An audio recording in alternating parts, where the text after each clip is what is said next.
Hi there, and welcome to this week's edition of SecondsOut ReFLEXions. I am Danny Flexen. I'll be looking back at the boxing action over the weekend just gone, as we do every Monday at 4:30 p.m.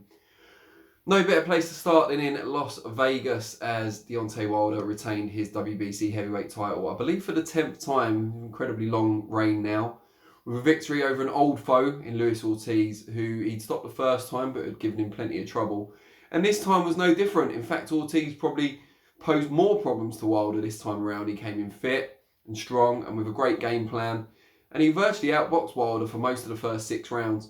But I think anyone who's seen Wilder before knows that until it's the very, very end of the fight, you can't count him out. And so it proved. He lured Ortiz in round 7, feinted with the left, drove his massive, powerful right hand through the guard to the top of Ortiz's head. Crash, bang, wallop, or rather wallop, crash, bang, as Ortiz dropped to the floor with no chance, you could tell immediately, of beating the count. Wilder once again retains, and to beat him, it seems very much like you have to be able to either withstand his power or avoid it. As Tyson Fury showed, although he didn't get the win, he only got a contentious draw, but even he, with all his elusive skills, had to get off the deck twice. So yeah, you can say that Wilder's been outboxed, that he's still raw and he still makes a lot of mistakes. But when you've got that kind of equalising power, a lot of it becomes irrelevant, a lot of criticism becomes irrelevant.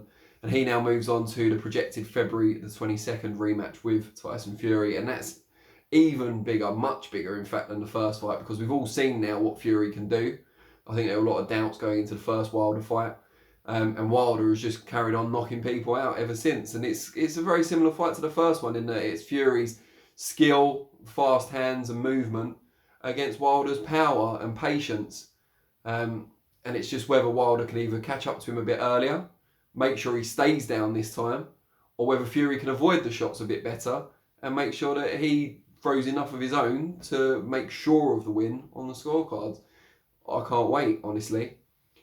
Now, from the sublime to the almost ridiculous in Liverpool, unfortunately, we're talking about scorecards once again, as John Ryder put forth a commendable effort against Callum-Smith, only to fall short by scorecards that were rather wide, to be fair, to the general consensus.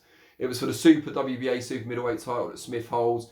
A lot of people in the build-ups thought it was a foregone conclusion. Smith obviously aiming for those mega fights against the likes of Triple G, Canelo, Billy Joe Saunders in the spring, potentially at Anfield, the home of his beloved Liverpool Football Club. And Ryder was mandatory challenger, he'd earned this shot, but no one really expected him to win. Callum Smith was a lot bigger, a lot rangier, more powerful, fought in a better class. But as it turned out, it was an incredibly competitive fight. I scored it a draw, 114, or 6 rounds apiece. And I haven't found anyone yet, and I've canvassed social media, I've put a poll out, I haven't found anyone who gave Ryder less or fewer than 5 rounds. So the very most I would accept is 7-5 or 115, 113 to Smith. I would have accepted that, or a draw or a narrow win to Ryder. Unfortunately, the scorecards were 2 of 116, 112, 8 rounds to 4 in Smith's favour, and an absolutely ridiculous from Terry O'Connor, good old Terry, 117, 111 or 9 rounds to 3 in Callum Smith's favour. Now, I'm not saying I'm an expert, but if Ryder only won 3 rounds in that fight, and it was an incredibly competitive fight, then I don't know anything about boxing and I should just quit the channel now. And although some people might like that, I think I do know enough to say he won more than 3 rounds. He often fought the fight at his distance and pace, got in close, pounded the body up against the ropes, threw a few uppercuts, threw short hooks as well. Obviously, Smith had his moments too. I might say a draw, as I said, and from distance, he was definitely the boss. But too much of the fight for Callum's liking took place up close, giving him no room to manoeuvre, no room to throw those classy straight shots. There is controversy. I don't expect a rematch to occur or to be ordered. Smith will move on to those bigger fights, but for me, it's his version of Joe Calzaghe against Reid. No rematch, moves on to the bigger fights. However, there'll always be that asterisk against this win. Moving on, good undercard. Chris Billam-Smith, very exciting fight against Craig Glover, got the job done in the end. He had the better chin, as it turned out, and probably the better technical skills as well, and managed to score an explosive victory there. Elsewhere on the undercard, Anthony Fowler picked up his 2nd good win in a row after losing to Scott Fitzgerald. Obviously beat Brian Rose back in August. Took a 10-round decision over the reigning English champion, Harry Scarf.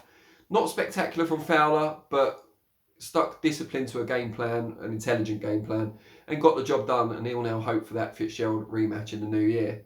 I want to know what you think, particularly about the Smith-Ryder fight. How did you score it?